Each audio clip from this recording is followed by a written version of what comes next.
हमारे आदरणीय देश के और हमारे प्रदेश के बुजुर्ग नेता जनाब शरद पवार जी साहब, खैरे साहब, ताड़े साहब, टोपे साहब, हमारे आमदार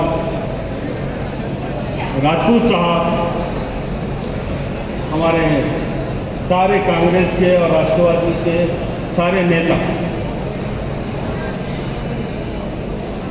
मेरा यह आने का मकसद मैं बात करना नहीं चाहता था, मगर आज मेरे को बात करना ज़रूरी है कि हमारा शरद पवार साहब का हमारे ऊपर एक बहुत बड़ा एहसान है, महाराष्ट्र की जनता पे, देश की जनता पे। ये बात बता रहा हूँ मैं, जिस वक्त ये लोगों ने खेल शुरू किया, जब महाराष्ट्र में महाविकास आघाड़ी की सत्ता आई, उस वक्त सारे लोग किस तरीके से खुश थे और कुछ लोग परेशान थे। जिस तरीके से बीजेपी के दाढ़ में से खींच के निकाल के महाविकास आघाड़ी के एक सेकुलर सत्ता बने, और उसके बाद जिस तरीके से 2.5 साल हमारी हुकूमत रही, हम ये बता रहे हैं साहब को, मैं ये खास बताना चाह रहा हूँ, मैं साहब के सामने पहली बात कर रहा हूँ। एक दिल्ली का एक बहुत बड़ा व्यापारी आया था, जो संघ का व्यापारी था, आरएसएस का व्यापारी था।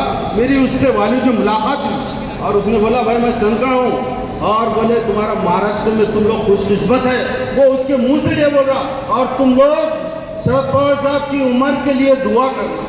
एक आरएसएस का भी, मैं ये झूठ बात नहीं कर रहा, मैं ये झूठ बात नहीं कर रहा, कसम खा के बोलता कि वो बोल रहा कि तुम लोग मुसलमानों ने दुआ करना आरएसएस शरद पवार साहब के लिए, जो तुमको ऐसा नेता महाराष्ट्र में मिला।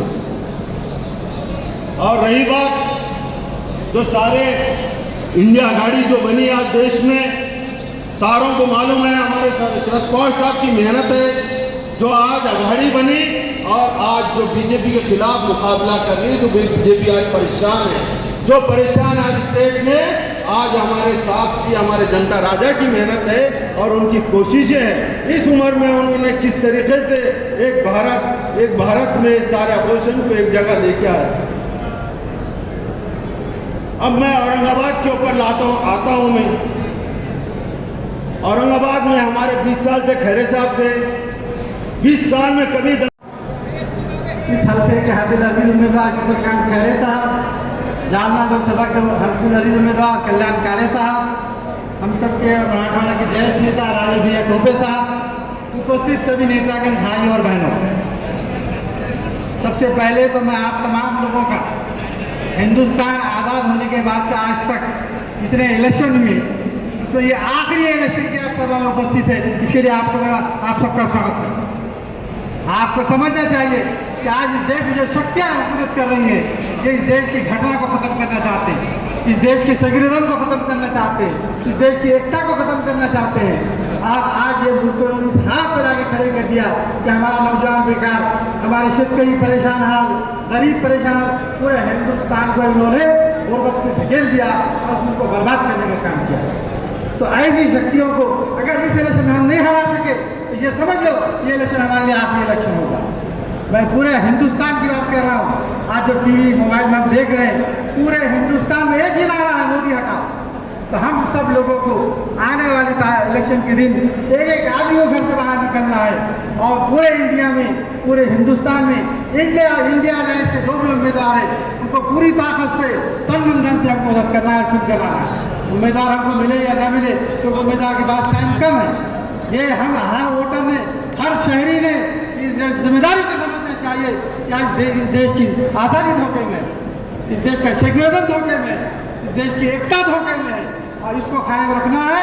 तो हम सब लोगों को अपने वोट का अपना हथियार बनाकर ये विघटनवादी शक्तियों को ये घरों को भेजना पड़ेगा। ये मैं आप लोगों से विनती करने के लिए खड़ा हूँ।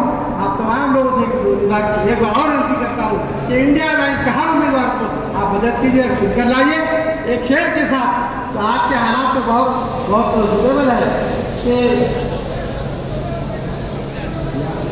हम हिंदुस्तान के तमाम शहरों को मुखातिब करके शायद ने कहा है कि हम सब लोग अगर इन हालात में एक नहीं हुए तो हमारा नामो निशान और जमूरियत का नामो निशान मिट सकता है। इन्हीं अल्फाज के साथ अपनी जगह लेता हूँ। जय हिंद। कोई परेशानी नहीं हुई, हर एक के काम करते थे। ये बता रहा हूँ मैं, मुसलमान वोट खैरे साहब को नहीं देते थे, मगर फिर भी हर मुसलमान का काम करते थे। मैं ये बात बताना चाह रहा हूँ आपको। और ये किसकी नज़र लग गई है हमारे शहर को पता नहीं, ये कहाँ से आ गए, हैदराबाद से आ गए, पूरे शहर के हालात खराब कर दिए। 5 साल में 3 बार हालात खराब हुए, 3 बार हालात खराब हुए। शहर में कर्फ्यू लगा, जबरदस्ती बदनाम करने की कोशिश की गई। मैं ये बता रहा हूँ कि राम मंदिर पे हमला हुआ, झूठा प्रोपेगेंडा करे। राम मंदिर पे हमला नहीं हुआ, राम मंदिर तो सदियों से वहाँ पर है, सदियों से मुसलमान हिफाजत कर रहे। वहाँ की सारी दुकानें मुसलमानों को दी हुई है राम मंदिर के ट्रस्टियों ने। और परसों खासदार ने फिर ये बोला कि राम मंदिर को मैंने बचाया, राम मंदिर को नहीं बचाया। वहाँ पे जो झड़प हुई, जो कुछ डिस्प्यूट नारे लगा रहे थे, वहाँ के बच्चों ने वो नारे रोकने की कोशिश करे, उस वक्त उनसे झड़प हुई, पुलिस ने लाठीचार्ज करी और जबरदस्ती हालात खराब करी। उसमें बीजेपी और एमआईएम मिली हुई थी, ये मैं हमेशा बोलते रहता हूँ और बोलूँगा। और शहर में हमारा सुकून था, हिंदू मुस्लिम थे, सब एक मिल के रहते थे। सेना की कारपोरेशन में सत्ता थी, 3 दिन और पानी आता था। आज 14 दिन आ रहा है इनके सत्ता में, इनके राज में। जब 3 दिन और पानी आता था, देवेंद्र फडणवीस आक्रोश मोर्चा निकाले, एक बड़ा आके जो मुख्यमंत्री रह चुके हैं, आपके डिप्टी चीफ मिनिस्टर है, आक्रोश मोर्चा निकाल के औरंगाबाद के हालात खराब करने की कोशिश की। और हमारे आज हमारे पवार साहब ने, हमारे सुप्रीमो ने हमको आदेश दिया कि हमको महवा विकास अघाड़ी का काम करना है। हमने ये काम आज से नहीं चालू करा, खैरे साहब को मालूम होगा। हमने ये काम 3 महीने से चालू किया, 3 महीने से हमने मीटिंग चालू की। हर मोहल्ले में, हर चौराहे पे, हर गली में मीटिंग लिया। सारा खैरे साहब को मालूम है, हमारे राष्ट्रवादी के सारे नेता, शहर अध्यक्ष, जिला अध्यक्ष आए हैं और देखे हैं। हम ये समझा रहे, और कोई गली हमसे नहीं छूट रही। हम बड़े गांव से लेके रोशन गेट, आज़ाद चौक तक एक एक गली में जा रहे हैं। और हम, हमारे सुप्रीमो, हमारे शरद पवार साहब का मैसेज दे रहे हैं और लोग उसको खुशी से कबूल करें, क्योंकि आज के हालात क्या है ये आप लोगों को मालूम है। आज महाराष्ट्र में किसी न किसी तरीके से कितने दंगे कराने की कोशिश की है, कितने सिटी में दंगे कराने की कोशिश की है। लव जिहाद के नाम पे 52-51 मोर्चे निकाले पूरे महाराष्ट्र में, मगर महाराष्ट्र की जनता ने उनकी साथ नहीं दिए। वहाँ पे मुसलमानों को गालियाँ दिए, क्या नहीं करे, मगर पब्लिक ने उनको कबूल नहीं करी। ये बड़ा शुक्र है, क्योंकि पब्लिक सारी जो है, आवाम जो है, हमारे राष्ट्रीय नेता शरद पवार साहब के साथ है। जो शरद पवार साहब ने इस मुल्क में, इस देश के लिए, इस स्टेट के लिए क्या किया, ये मैं बताने की जरूरत नहीं, छोटा मुँह बड़ी बात होगी। और रही बात साहब, ये जब छोड़ के गए, आपको छोड़ के गए, सेना को छोड़ के गए, कुछ गद्दार चले गए। मैं ये बता रहा हूँ, जब से गए हमारी राष्ट्रवादी बहुत फॉर्म पे आई। पहले जब मोर्चा, पहला जब हमारा राष्ट्रवादी में मीटिंग हुआ, जब ये हमको छोड़ के गए, साहब आपको छोड़ के गए, तो राष्ट्रवादी भवन पूरा भरा। और उन लोगों से भरा, नौजवानों से, 18 साल से लेके 80 साल के बुजुर्ग तक। हमारे एमजीएम के प्रिंसिपल साहब भी हमारे, तो वो भी आए, 80 साल के बूढ़े लोग भी आए।